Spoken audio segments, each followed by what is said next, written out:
Capítulo 5. Aomame. Un ratón se encuentra a un gato vegetariano. Tras aceptar la muerte de Ayumi como un hecho real, Aomame tuvo que pasar durante cierto tiempo por un proceso de adaptación.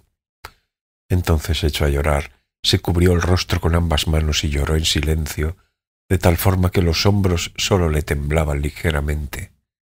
No quería que nadie en el mundo se diera cuenta de que lloraba. Aunque las cortinas estaban completamente corridas, nunca se sabía si alguien podría estar viéndola desde algún sitio. Aquella noche Aomame abrió la edición vespertina del periódico sobre la mesa de la cocina y lloró sin cesar delante de ella. De vez en cuando emitía un sollozo sin poder contenerse y luego volvía a llorar en silencio. Las lágrimas corrían por sus manos y se derramaban sobre el periódico. Aomame no lloraba fácilmente. Cuando tenía ganas de llorar, se enfadaba, con los demás o consigo misma. Así que era rarísimo que llorara. Sin embargo, una vez que empezaba a lagrimear, no podía reprimirse. Era la primera vez que lloraba tanto desde la muerte de Tamaki Otsuka. ¿Cuántos años hacía de aquello? No logró acordarse. Mucho tiempo, de todos modos. En esa ocasión Aomame había llorado sin cesar. Lloró durante días, sin hablar con nadie ni salir a la calle. De vez en cuando devolvía al cuerpo la cantidad de líquido que había derramado en forma de lágrimas, o se tumbaba y echaba una breve siesta. Eso era todo. El resto del tiempo lo había pasado llorando sin descanso. Esa había sido la última vez. Ayumi ya no estaba en este mundo. Se había convertido en un frío cadáver y a esas alturas ya la habrían enviado a que le realizaran la autopsia. Una vez terminada la autopsia volverían a coserla y probablemente habría un funeral sencillo. Luego la llevarían al crematorio y la incinerarían. Se transformaría en humo, subiría al cielo y se mezclaría con las nubes. Luego se convertiría en lluvia, caería al suelo y daría lugar a alguna hierba. Unas briznas de hierba sin nada que contar, sin nombre. Sin embargo, Aomame no volvería a ver a Ayumi con vida. Le parecía que iba en contra del dictado de la naturaleza, que era terriblemente injusto y que se trataba de una idea retorcida y absurda. Después de que Tamaki Otsuka hubiera dejado este mundo, Aomame no había vuelto a sentir ni una pizca de amistad por nadie, excepto por Ayumi. Pero, desgraciadamente, esa amistad tenía un límite. Ayumi era agente de policía y Aomame una asesina en serie. Una asesina honrada y de postura firme, pero una asesina al fin y al cabo. Desde un punto de vista legal, Aomame era incuestionablemente una criminal. Ella se hallaba en el lado de los que eran detenidos, y Ayumi en el de los que detenían. Por lo tanto, aunque Ayumi hubiera querido una relación más profunda, Aomame tenía que hacerse de piedra y esforzarse para no ceder. Si hubieran mantenido una relación estrecha, en la que ambas se necesitaran a diario, hubieran surgido de forma inevitable contradicciones y descosidos que hubieran podido costarle la vida a Aomame. Ella era, básicamente, una persona franca y honesta. Era incapaz de entablar una relación personal sincera con alguien y al mismo tiempo tener secretos y contar mentiras sobre algo importante. Aquella situación la hacía sentirse confusa y algo así no podía permitírselo. En cierto modo, Ayumi también debía de saber que Aomame guardaba algún secreto personal que no quería desvelar y que por eso siempre mantenía a propósito cierta distancia con ella. Ayumi tenía un sexto sentido. Tras esa apariencia extrovertida, medio fingida, se ocultaba en el fondo un carácter frágil y fácilmente vulnerable. Aomame lo sabía perfectamente. Por culpa de su actitud a la defensiva, quizás Ayumi se había sentido sola, quizás se había sentido rechazada. Al pensar en ello, Aomame sintió un dolor en el pecho, como si le hubieran clavado una aguja. El asesinato se produjo así. Quizás se encontró con un desconocido en la ciudad, fueron a tomar una copa juntos y entraron en el hotel. Luego iniciaron los elaborados juegos sexuales en aquella habitación cerrada y oscura. esposas, mordazas, vendas. La situación se perfiló en su mente. El hombre estrangulaba el cuello de las mujeres con la cinta del albornoz y, viendo cómo se retorcían de dolor, se excitaba y se corría. Pero en esta ocasión apretó la cinta con demasiada fuerza y no la soltó a tiempo. Ayumi misma debía de temer que algún día ocurriera aquello. Periódicamente necesitaba relaciones sexuales extremas. Su cuerpo, y es probable que también su mente, se las pedía. Sin embargo, no quería un novio formal. Las relaciones fijas la ahogaban y le provocaban inseguridad. Por eso de vez en cuando hacía el amor con desconocidos. Las circunstancias eran bastante similares a las de Aomame, solo que Ayumi tendía a ir más allá que Aomame. Ayumi prefería el sexo libre y con riesgos, y seguro que inconscientemente deseaba que la hirieran. Al contrario que Aomame, Aomame era cautelosa y no se dejaba herir por nadie. Si alguien lo intentara, se opondría violentamente. Pero Ayumi se prestaba a todo lo que la otra persona le pedía, fuera lo que fuera. Esperaba que a cambio le ofrecieran algo. Era una tendencia peligrosa. Después de todo, se trataba de desconocidos. Hasta que una no se encontraba en aquella situación, no se sabía qué deseos albergaban, qué tendencias ocultaban. Ayumi, por supuesto, era consciente del riesgo. Por eso mismo necesitaba a una compañera estable como Aomame, alguien que le pusiera freno y velara por ella. Aomame también necesitaba a Ayumi. Ella estaba dotada de unas cuantas habilidades de las que Aomame carecía. Poseía una personalidad abierta y alegre que tranquilizaba a la gente. Era adorable, tenía una curiosidad espontánea, era positiva como un niño e interesante a la hora de conversar. Sus grandes pechos atraían las miradas. A su lado, Aomame solo tenía que esbozar una sonrisa misteriosa. Los hombres querían saber qué demonios había en el fondo de todo aquello. En ese sentido, Aomame y Ayumi formaban la pareja ideal, una máquina sexual sin parangón. Independientemente de las circunstancias, debería haber sido más afectuosa con ella, pensó Aomame. Debería haberme tomado en serio sus sentimientos, abrazarla con fuerza. Eso era lo que ella buscaba, ser aceptada y abrazada sin condiciones. Debería haberle hecho sentirse segura, aunque solo fuera una vez. Pero yo no pude responder a sus necesidades. El instinto de protegerme era mayor y, además, no quería mancillar el recuerdo de Tamaki Otsuka. Entonces Ayumi salió de noche por la ciudad a solas, sin Aomame, y murió estrangulada. Con unas frías esposas de verdad en las muñecas, los ojos vendados y una media o una prenda de ropa interior en la boca. Al final, los temores de Ayumi se habían hecho realidad. Si Aomame la hubiera tratado con más amabilidad, probablemente aquel día Ayumi no habría salido sola. La habría llamado para invitarla. Entonces habrían ido juntas a un lugar seguro y se habrían acostado con algún hombre, siempre la una pendiente de la otra.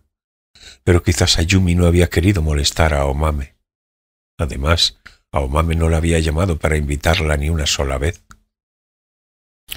No eran las 4 de la madrugada aún, pero no pudiendo soportar más estar sola en el apartamento, Aomame se calzó las sandalias y salió a la calle.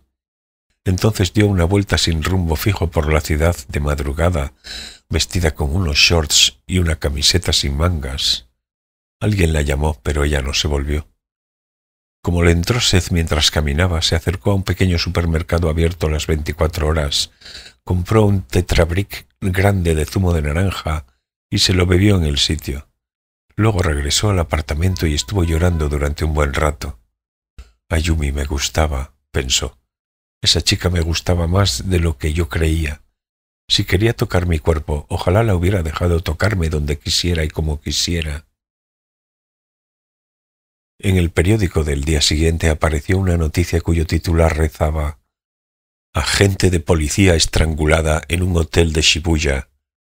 La policía se había movilizado para dar con el paradero del hombre que había huido. Según la noticia, sus compañeros estaban consternados. Ayumi tenía un carácter alegre, era querida por todos, se caracterizaba por su sentido del deber y su energía, y como agente había obtenido unas calificaciones excelentes. Muchos de sus familiares, incluidos su padre y su hermano, trabajaban o habían trabajado en la policía y los vínculos familiares eran sólidos. Todos estaban profundamente abatidos, no se explicaban cómo había podido suceder algo semejante. Nadie lo sabe, pensó Aomame, pero yo sí. Ayumi se sentía seca por dentro, como un desierto en los confines de la tierra. Por mucha agua que se vertiese en él, el suelo la absorbía al instante. No quedaba ni una gota. Ninguna vida podía echar raíces allí. Ni siquiera había pájaros volando en el cielo. Solo Ayumi sabía qué era lo que había producido aquella desolación en su interior. O puede que ni siquiera Ayumi lo supiera realmente. Pero no cabía duda de que la retorcida lujuria que los hombres que la rodeaban le habían impuesto a la fuerza era una de las principales causas.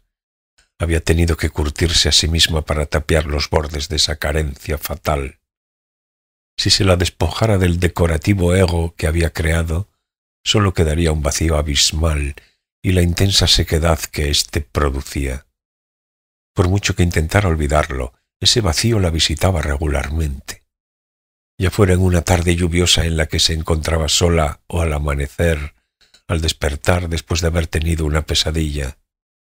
Y en esas ocasiones necesitaba que cualquiera, fuera quien fuera, le hiciera el amor. Aomame sacó la HK4 Heckler & Koch de la caja de zapatos, introdujo hábilmente el cargador, le quitó el seguro, tiró de la corredera, envió una bala a la recámara, amartilló la pistola, asió firme la empuñadura con ambas manos y apuntó hacia un punto determinado de la pared. La pistola no se movió ni un ápice. No le temblaba la mano. Aomame aguantó el aliento, se concentró y luego liberó un hondo suspiro. Bajó el arma y volvió a ponerle el seguro. Evaluó el peso de la pistola y contempló la luz opaca que en ella se reflejaba. Aquella arma se había convertido en una parte más de su cuerpo. «Tengo que controlar mis sentimientos», se dijo Aomame a sí misma.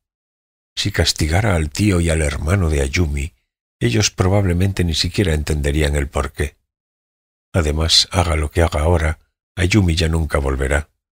Por triste que sea, tarde o temprano iba a ocurrir. Ayumi se dirigía hacia el centro de una espiral mortal a la cual iba aproximándose de forma lenta pero inexorable. Aunque hubiera tomado la determinación de tratarla con más calidez, también habría habido un límite. Deja ya de llorar. Debes guardar la compostura. Es importante dar prioridad a las normas antes que a uno mismo, como dijo Tamaru. El busca sonó la mañana del quinto día tras el fallecimiento de Ayumi. Aomame estaba en la cocina, escuchando las noticias de la radio, y había puesto agua a hervir para preparar café. El busca estaba encima de la mesa.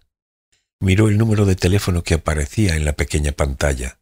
No lo reconoció, pero no cabía duda de que era un mensaje de Tamaru. Fue a una cabina telefónica cercana y marcó el número. Al tercer tono se puso Tamaru. «¿Estás lista?», preguntó. «Claro», respondió Aomame. «Madame te envía el siguiente recado. A las 7 de esta tarde en el hall del edificio principal del Hotel Okura. Prepárate para el trabajo de siempre. Siento avisarte con tan poca antelación, pero es que se acaba de acordar el encuentro. Esta noche a las 7 en el hall del edificio principal del Hotel Okura», repitió automáticamente Aomame. «Me gustaría decirte que voy a rezar para que tengas buena suerte, pero por mucho que yo rece, no creo que te sirva de nada. Porque tú no confías en la suerte. Aunque no quiera confiar en ella, aún no sé bien qué es», dijo Tamaru, «porque todavía no la he visto». «No hace falta que reces. En cambio quiero que me hagas un favor. Ocúpate de la cauchera que tengo en una maceta en mi habitación. Es que no he podido deshacerme de ella. Ya me encargo yo. Gracias». Cuidar de una cauchera es mucho más relajado que cuidar de un gato o de unos peces de colores. ¿Algo más? Nada más. El resto lo he tirado todo. Cuando acabes el trabajo, ve a la estación de Shinjuku y desde allí vuelve a llamarme a este número. Entonces te daré las siguientes instrucciones. Cuando acabe el trabajo, llamo a este número desde la estación de Shinjuku, repitió Aomame. Supongo que ya lo sabes, pero no anotes el número de teléfono. Cuando salgas de casa, rompe el busca y tíralo en algún sitio. De acuerdo, eso haré. Todo está preparado hasta el mínimo detalle. No hace falta que te preocupes. El resto lo dejo en tus manos. No me preocupo, dijo Aomame. Tamaru se quedó un rato en silencio. ¿Quieres que te dé mi más sincera opinión? Adelante. No pretendo decir que lo que estáis haciendo sea en vano. Eso es asunto vuestro y no mío. Pero es una temeridad, por no decir algo peor. Y además nunca se termina. Tal vez, dijo Aomame, pero no se puede cambiar. Igual que las avalanchas cuando llega la primavera. Quizás. Sin embargo, alguien cabal, con sentido común, no se aproximaría a un lugar en el que se podría producir una avalancha en la estación de las avalanchas. Alguien cabal, con sentido común, no hablaría contigo de esto. Puede ser, reconoció Tamaru. Por cierto, ¿tienes algún familiar al que llamar en caso de que hubiera una avalancha? No tengo familia. ¿Nunca la tuviste o la tienes pero no la tienes? La tengo pero no la tengo, respondió Aomame. Perfecto, dijo Tamaru. Es mejor no tener ataduras. Como allegada, la cauchera es ideal. Cuando vi que Madame tenía peces de colores, de repente a mí también se me antojaron. Pensé que podría estar bien tenerlos en casa. Son pequeños, silenciosos y no piden demasiado. Entonces al día siguiente fui a una tienda que hay enfrente de la estación para comprarlos y vi unos dentro de una pecera, pero de pronto se me fueron las ganas de tenerlos. Y en vez de los peces compré una triste cauchera que había quedado sin vender. Creo que fue una elección acertada. A lo mejor ya nunca podré comprar peces de colores. Es posible, dijo Tamaru. Espero que vuelvas a comprar otra cauchera. Se hizo un breve silencio. Esta noche a las 7 en el hall del edificio principal del Hotel Okura, volvió a confirmar Aomame. Tú solo has de sentarte y esperar. Ellos te encontrarán. Ellos me van a encontrar. Tamaru carraspeó ligeramente. Por cierto, ¿conoces la historia del gato vegetariano y el ratón? ¿Quieres que te la cuente? Por supuesto. Un ratón se encontró con un gran gato en un desván, que lo acorraló en una esquina sin dejarle escapatoria. El ratón le dijo, temblando, «Por favor, señor gato, no me coma. Tengo que volver a mi hogar. Mis hijos me esperan hambrientos. Déjeme huir». El gato le respondió, «No te preocupes, no te voy a comer. No se lo digas a nadie, pero yo soy vegetariano. No puedo comer carne, así que has tenido suerte al encontrarte conmigo». El ratón le dijo, «Ah, qué día más maravilloso. Qué ratón tan afortunado soy. Mira que topar con un gato vegetariano». Pero al instante el gato se abalanzó sobre el ratón, lo inmovilizó con las zarpas y le clavó sus afilados dientes en el cuello. El ratón agonizante preguntó al gato con su último aliento, «¿Pero no habías dicho que eres vegetariano y no puedes comer carne? ¿Era una mentira?» El gato dijo relamiéndose, «No, no puedo comer carne, no te he mentido. Por eso voy a llevarte en la boca y te voy a cambiar por lechuga». Aomame estuvo pensando un poco en aquello. «¿Qué me quieres decir con esta historia?» «Nada en particular. Como hace un rato hemos hablado de la fortuna, de pronto me he acordado de la historia, solo eso. Aunque, por supuesto, eres libre de buscarle un significado. Una historia reconfortante. Otra cosa, creo que te van a cachear e inspeccionar lo que lleves. Son unos tipos precavidos, recuérdalo». «No lo olvidaré». «Pues nada», dijo Tamaru, «hasta que volvamos a vernos en alguna parte». «Hasta que volvamos a vernos», repitió Aomame de forma automática. La conversación telefónica se acabó en ese punto. Ella estuvo mirando el auricular durante un rato, frunció la cara ligeramente y lo colocó en su sitio. Una vez memorizado el número de teléfono que aparecía en la pantalla del busca, lo borró. El «hasta que volvamos a vernos» se repitió una vez más en la cabeza de Aomame. Sin embargo, ella sabía que seguramente nunca volvería a ver a Tamaru. Leyó el periódico de la edición matinal de cabo a rabo, pero no encontró ni una sola noticia sobre el asesinato de Ayumi. Parecía que de momento la investigación no había avanzado. Era posible que al poco se publicara como suceso truculento en las revistas semanales. Una joven agente de policía realizaba juegos eróticos con unas esposas en un Love Hotel, hotel para parejas donde se pueden alquilar habitaciones por horas, nota del traductor, de Shibuya, y acabó estrangulada, completamente desnuda. Pero Aomame no tenía ganas en absoluto de leer esa clase de artículos morbosos. Tras el incidente, había procurado no encender la televisión. No quería que un presentador de telediario de voz artificial y chillona le comunicara que Ayumi se había muerto. Desde luego, deseaba que capturasen al asesino. Tenía que ser castigado a cualquier precio. Sin embargo, si detenían al criminal y lo juzgaban y se aclaraban todos los detalles del homicidio, ¿qué conseguiría? Se hiciera lo que se hiciera, Ayumi no iba a volver a la vida, eso estaba claro. Incluso era posible que la condena fuera leve. Quizá lo tratarían como un caso de homicidio por imprudencia en vez de un asesinato. Claro que aunque se dictara sentencia de pena de muerte, no habría forma de repararlo. Aomame cerró el periódico, apoyó los codos en la mesa y se tapó la cara durante un rato con ambas manos. Luego pensó en Ayumi, pero no volvió a llorar, solo sentía rabia. Hasta las 7 de la tarde aún había tiempo de sobra. Aomame no tenía nada que hacer. No había ido al trabajo. Ya había dejado la bolsa de viaje y el bolso bandolera en la taquilla de la estación de Shinjuku, como le había indicado Tamaru. Dentro de la bolsa había metido un fajo de billetes y mudas para unos cuantos días. Cada 3 días Aomame había ido hasta la estación de Shinjuku, había introducido más monedas en la taquilla y había comprobado todo lo que había dejado.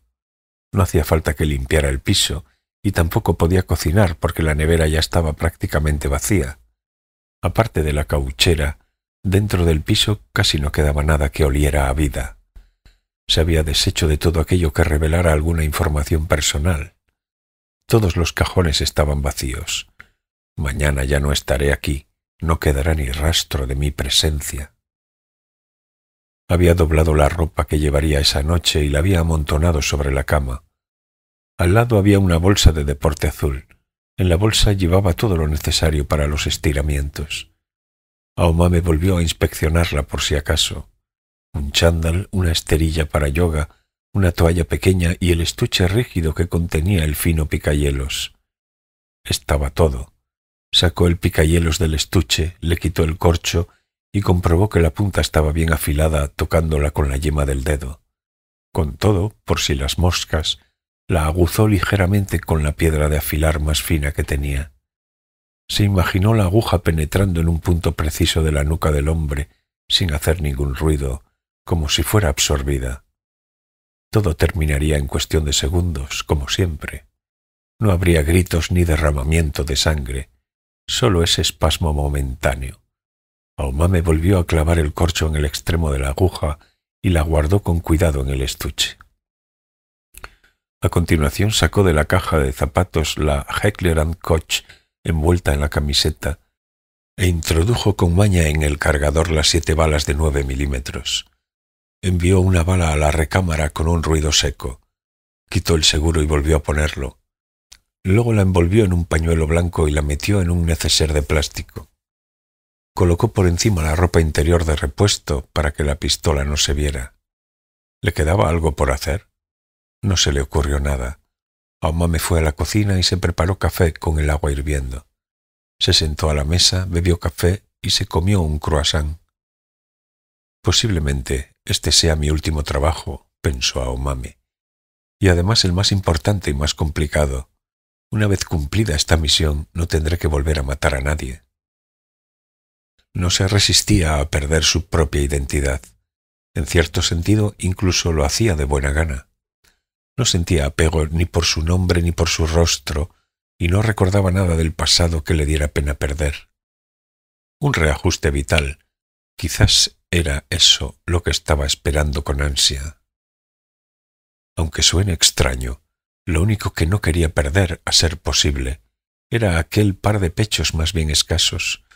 Durante 20 años había vivido sintiéndose insatisfecha con el tamaño y la forma de sus pechos. A menudo se preguntaba si no habría llevado una vida un poco más sosegada en caso de que hubieran sido un poco más grandes.